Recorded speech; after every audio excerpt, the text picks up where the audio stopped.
Okay lang naman po. Ilang taon na Okay lang naman po. po kayo Kayo po, dyan sa Kuwait? Ito, mag-out pa lang pa uwi. mag-17 years.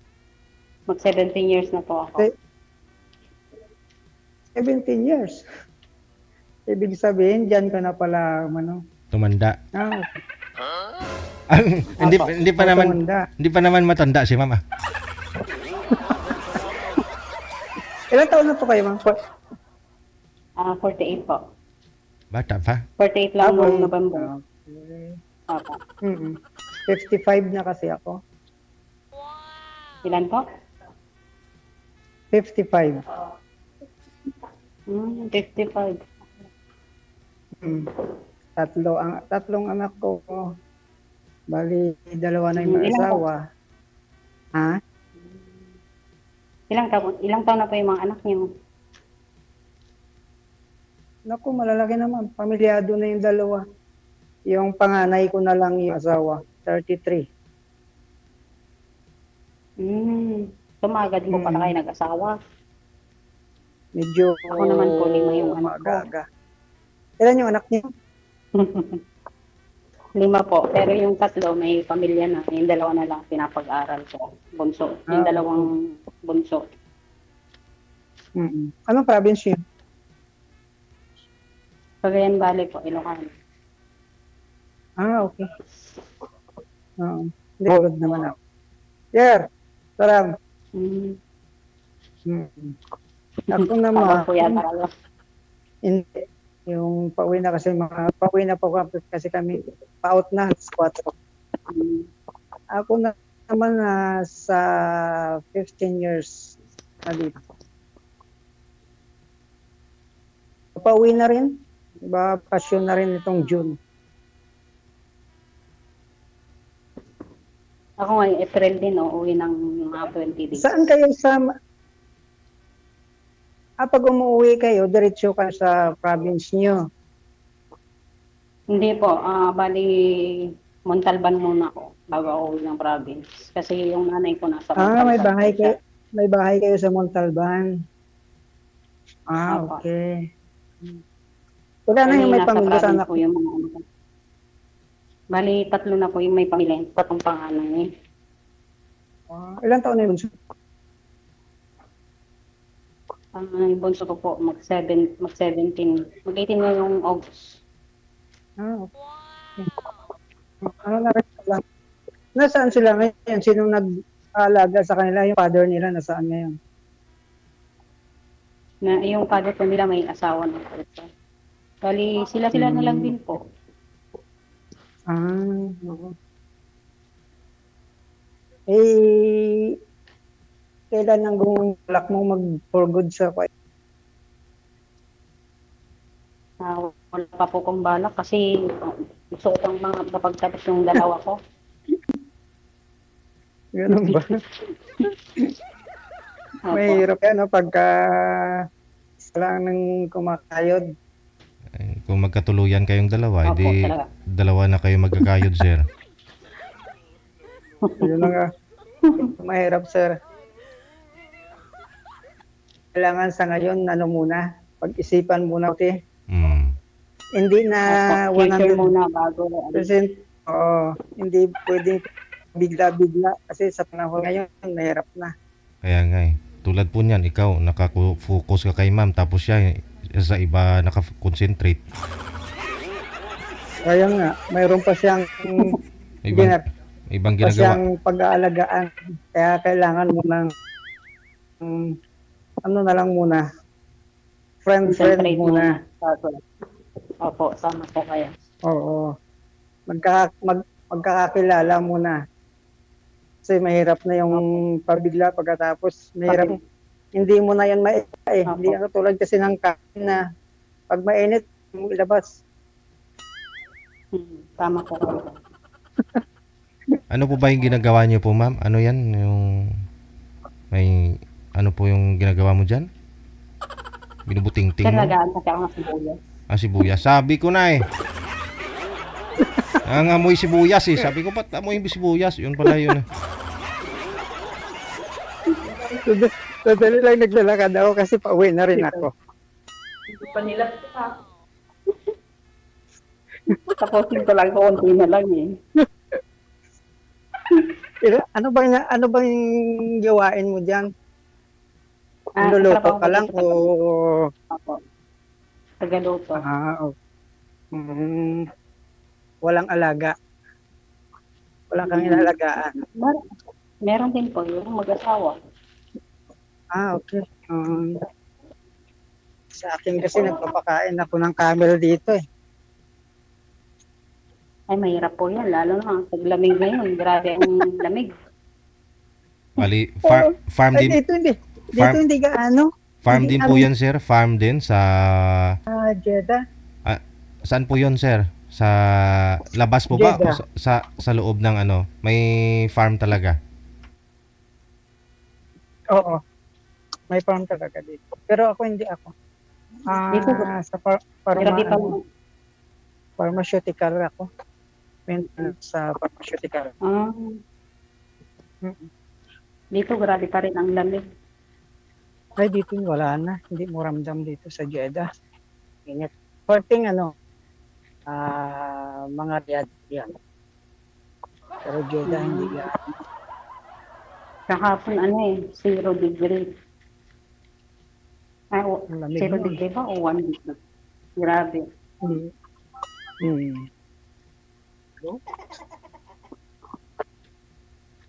Tapos, Bakit po kayo naghiwalay ng asawa mo? medyo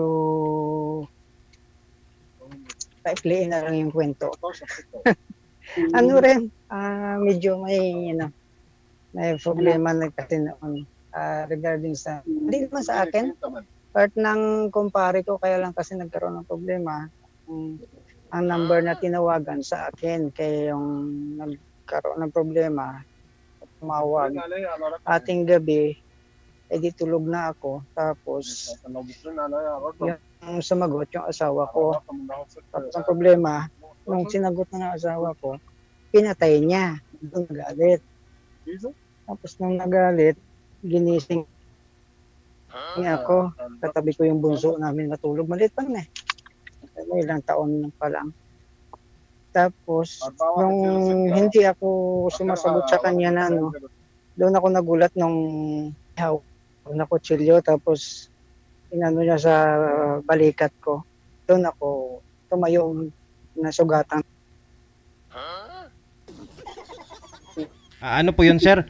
Magkatabi kayong natutulog isang gabi, tapos may tumawag kumpare mo. Hindi, yung girlfriend ng kumpare ko. Kasi yung number ko yung ginamit niya eh. Girlfriend ng kumpare mo tumawag sa number mo, tapos si misis mo yung sumagot.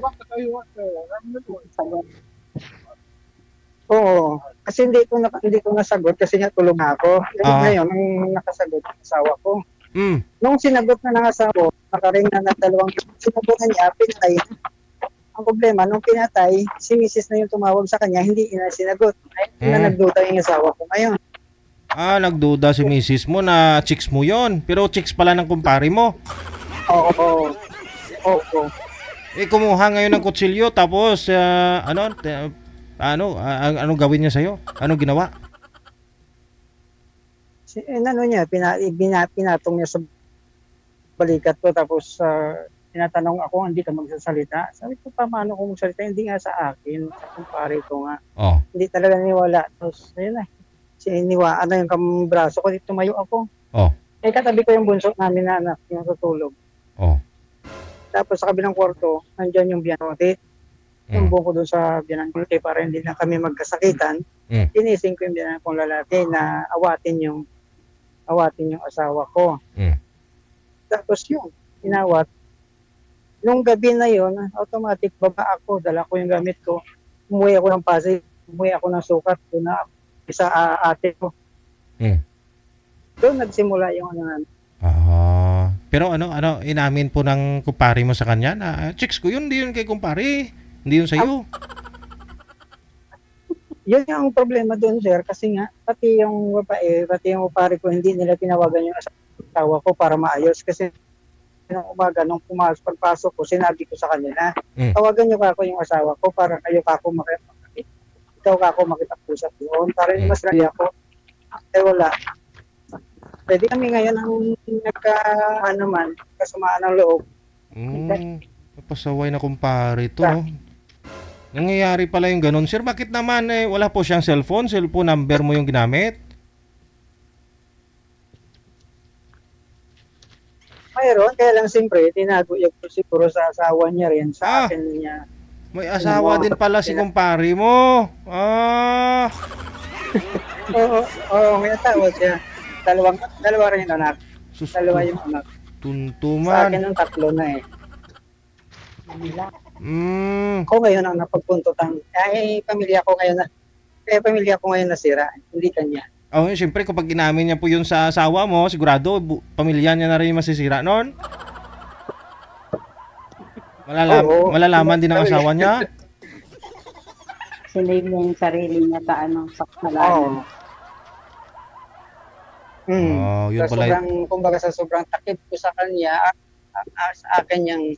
sa akin ngayon yung nasira. Pero hindi yun sa iyo, sir, sa kanya talaga 'yon. Tumawag. Oo, sa kanya. Sa kanya. Sa kanya. Okay.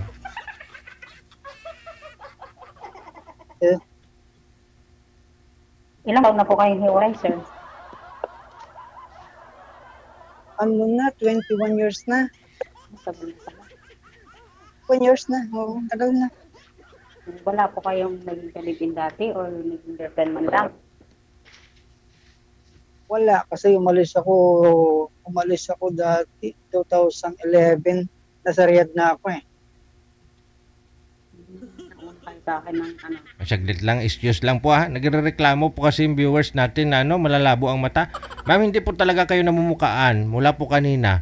Mag-background po kayo ng ng dark color, ma'am, wag sa puti kasi puti po damit mo. Yung mukha niyo hindi po makikita. Madilim. Sige po. Oh. Ayan.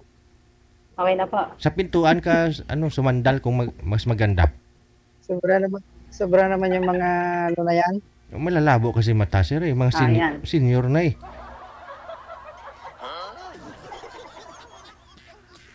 Yan po, okay na. Kaya rin dalaw. Sa dark, sa akin, na rin yung mata ko eh. Dark color po, ma'am. Okay lang kay sir kasi itim po yung damit, no? Kaya na-enhance yung mukha niya. Sa'yo kasi kulay puti. Kailangan makafocus yung camera.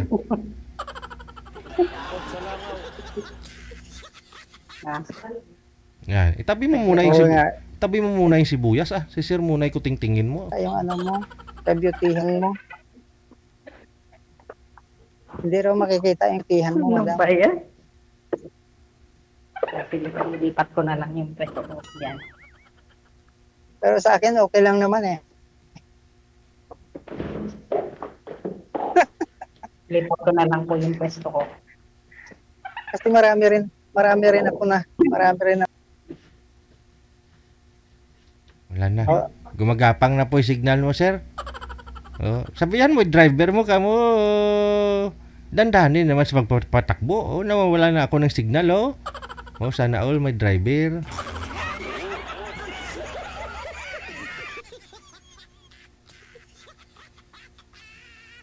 Hindi ka na tuloy gumagalaw. Yan po. Pwede rin talaga, sir. Hindi, to?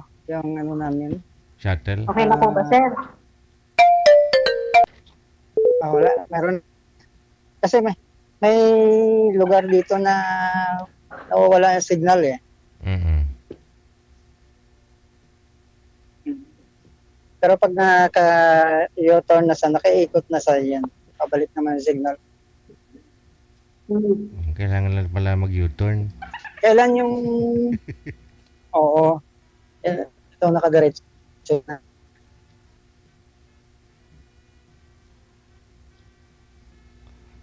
Wala na. Kailan po kayo magbabakasyon, sir? Teka lang nag-U-turn pa. Kaya walang signal eh.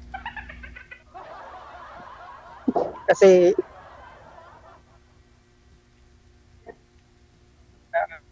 bakasyon. Bali, kailan po kayo last na nagbakasyon sa Pinas? Nakaraang taon, March Bali, April, nakabalik na ako. 1 year pa lang. Ako din, 1 year nung, nung January. Pero ulit ako ngayong April. Okay. After 3 months ulit, uuwi ulit ako. Sana all. Mm. Papagraduate ulit ako sa 2 kong anak.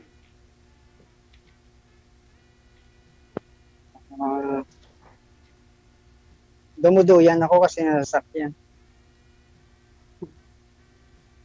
Ibig sabihin pala may balak na pala kakaroon ng partner niya. Kung meron, pala rin. Yan, ano ba yan? Kasi mahirap po tumanda na walang kasama sa Ma'am, buhay. pwede niyo po muna Hindi naman sa pansariling kaligayahan lang. isit aside niyo po muna yung sibuyas, ma'am. Mamaya mo na gagawin, ma'am, para makaka-focus po kayo sa usapan ninyo. Hindi po kayo kita, ma'am, sa screen, ma'am. Oh. Sayang naman yung time na sumali ka. Tapos itatago mo lang yung beauty mo. Sige po. Mamaya magluluha ka.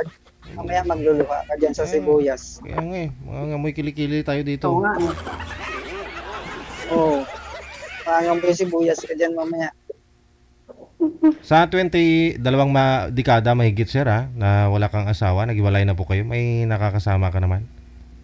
Kalivin ulit? Wala. Wala talaga. Nag-focus ako dito sa labas eh. Tapos hindi naman pwede na kasi yung mother ko rin naka-support pa rin ako sa mother ko hanggang ngayon.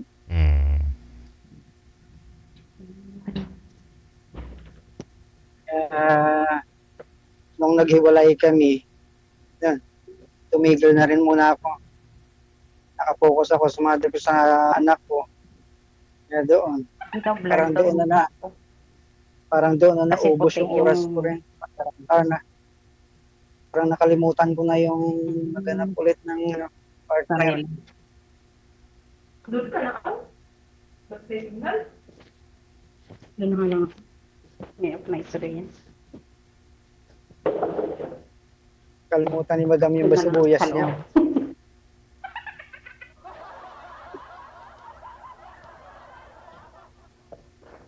Dito na lang ako. Lalo nang marami kang hiwang sibuyas niya kasi Ramadan na.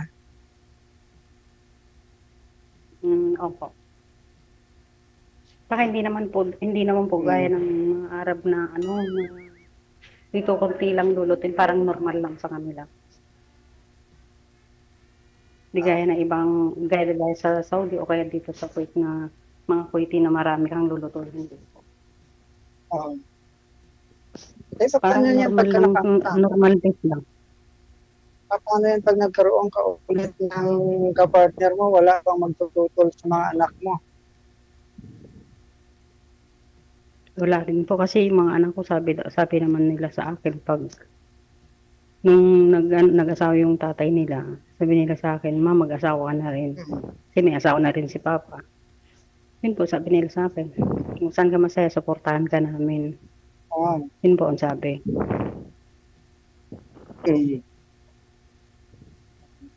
Kasal kayo ng asawa mo?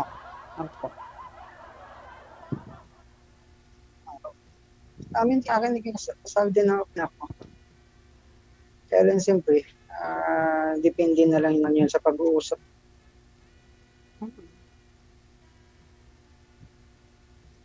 Ano yung asawa? Anong province? Sa inyo rin? Ilocano rin? Cagayan din po. Kaso, nung nag-abroad na ako, palit-palit ng babae. Nakatatlong babae. Pangatlo na yung kabit niya ngayon. Pinagpalit na nga ako sa matanda pa. May nanay na, may lola na, may asawa pa. Ayan, kompletong nakuha niya.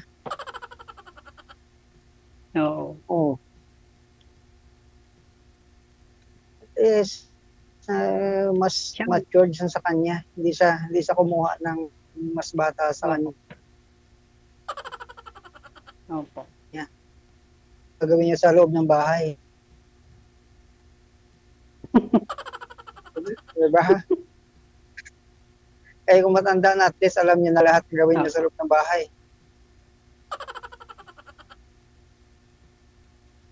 At yung nakuha niya, ano rin, may pamilya rin. Meron ding 5 anak. Ah, Ano din ata, nagloko din daw yata yung sa anong babae. nang ganun, hindi lang naman yung makukuha mo na partner, yun lang ang kasamahan mo sa natural. Yung mga anak, pakisamahan mo. Tama po. Hindi ko pwedeng hindi mo sila pakisamahan na lang gagawin mo ngayon dyan. Pag nakaharap mo sila, kailangan mo sinabi mo. Oo. Pero yung mga anak ko, okay lang naman po sila. Wala nang problema. Yung kapit nga ng tatay nila, pinapakisamahan din na umas pa rin kaya sa akin na ako yung sumusustento sa kanila, ako yung sumusuporta. Pero hindi mo naman yung sila masisi kahit kung natural lang naman yan sa mga anak. Hindi natin sila masisi yan pagkatapos natin sila ilabas sa mundo. Wala tayo pagkatapos natin sila papaaralin. Wala na sa nila. Sa atin support na lang tayo ng mga magulang. Kasi sa akin po, kahit may pamilya na yung mga anak ko, nakasupport pa rin sa akin. Wala na nga silang tatay. Wala na nga silang tatay, tapos wala pa silang nanay na susuporta. Mahirap po yun. Kumbaga, yung naranasan ng tatay nila na broken family, ayoko sanang iparanas sa mga anak ko, pero siya yung gumawa. Sige, connected na po kayo sa isa't isa ha. Tuloy-tuloy na po yung pag-uusap ninyo kasi si ma'am mukhang pagod na pagod. Hindi siya nakikita sa live. Maraming salamat. Good luck po sa inyo. Thank you po. Bye. Sakit likod ni ma'am sa kakatanggal balat ng sibuyas.